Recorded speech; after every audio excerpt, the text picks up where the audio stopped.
ఆశీష్కి స్వరం డెడికేట్ చేయను కానీ సాహిత్యాన్ని డెడికేట్ చేస్తాను. ఓకే. ఎందుకంటే నేను సాని సాలాగా షాని షాలాగా షాని షాలాగా పలికే తెలుగు వాళ్ళంటే నాకు కొంచెం ఎక్కువగా ఇష్టం. బట్ నేను ఇక తెలుగు రాని వాటిలాగే బిహేవ్ చేయదలుచుకున్నా. ఆశీష్, ఈ సినిమా చక్కటి విజయం సాధించాలని ఆశిస్తున్నాను. వర్డ్ ప్లే అంటే కీరవాణి గారి తర్వాతే వైష్ణవి సార్.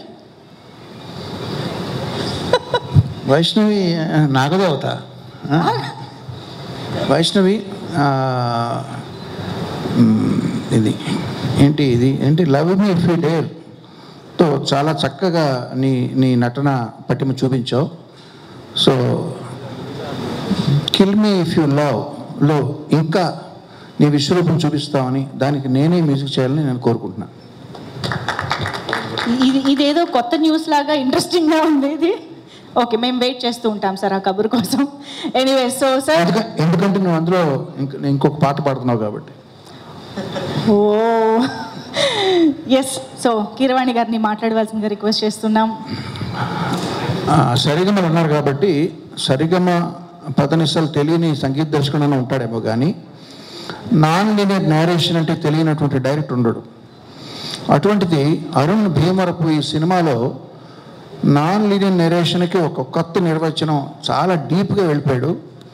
సో ఈ సినిమాని ముఖ్యంగా మా చిన్నాన్న గారు విజేంద్ర ప్రసాద్ గారు, మా మిత్రులు డైరెక్టర్ సురేందర్ రెడ్డి గారు, వాళ్ళిద్దరూ చూసి వాళ్ళు నాకు ఫోన్ చేసి వాళ్ళ మనోభావాలు నాకు చెప్తారని నేను ఆశిస్తున్నాను. నేను చాలా ఈగర్గా వెయిట్ చేస్తున్నాను. ఎందుకంటే ఒక కొత్త ప్రయోగానికి తెరతీశాడు ఇందులో అరుణ్. నువ్వు నాగా ఆ కుర్చీలో కూర్చుంటే నేను అక్కడ నా కుర్చీలో నేను కూర్చుంటే నువ్వు కింద కూర్చోవడం అర్థం ఏంటంటే అదేదో నీకు చాలా భక్తి వినయం ఎక్కువని కాదు. ఎప్పుడైతే మీకు నచ్చినట్టు మేము చేయట్లేదు కాళ్ళు పట్టుకుని లాగేయడానికి వీలు కూర్చున్నామని తెలుసు నాకు. But anyway, all the best Arun.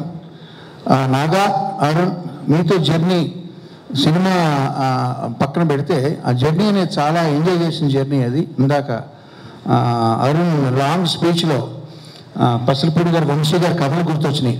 ఆ ఎక్స్పీరియన్స్ అవన్నీ మిస్ అవుతున్నామని చెప్తే నేను కూడా అవన్నీ మిస్ అవుతున్నాను. బట్ మన డిస్కషన్లో మెయిన్ పార్ట్ ఏంటంటే రాజుగారు ఏరి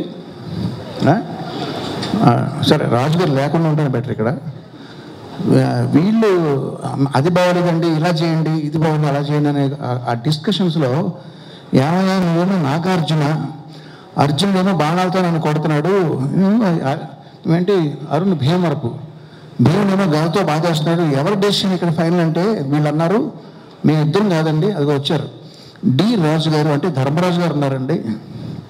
సో అర్జునుడు, భీముడు, ధర్మరాజు గారు వీళ్ళందరూ మధ్య నేను ప్రయాణం చేసి, రాజుగారు ఆయన ఎన్నో సూపర్ హిట్ సినిమాలు తీశారు, వాటి ఎక్స్పీరియన్స్ మాకు ఎంతో బాగా ఉపయోగపడింది. కొన్ని కన్ఫ్యూజన్స్, చిన్న క్లారిటీస్ కావాల్సి వచ్చినప్పుడు లాస్ట్ మినిట్లో 11th అవర్లో వాటిని సరి చేయడంలో ఆయన ప్రొడ్యూసర్గా కాదు డైరెక్టర్గా కూడా ఆయన పాత్ర వహించి ఆయన కర్త కర్మ క్రియగా సినిమాకు వ్యవహరించారు. ఆల్ ద బెస్ట్ రాజు గారు. మనందరికీ కూడా ఈ సినిమా పేరు తీసుకురావాలని ఆశిస్తున్నాను. Thank you very much. Thank you sir. Thank you so much. Blessed to have you here and blessed to have you in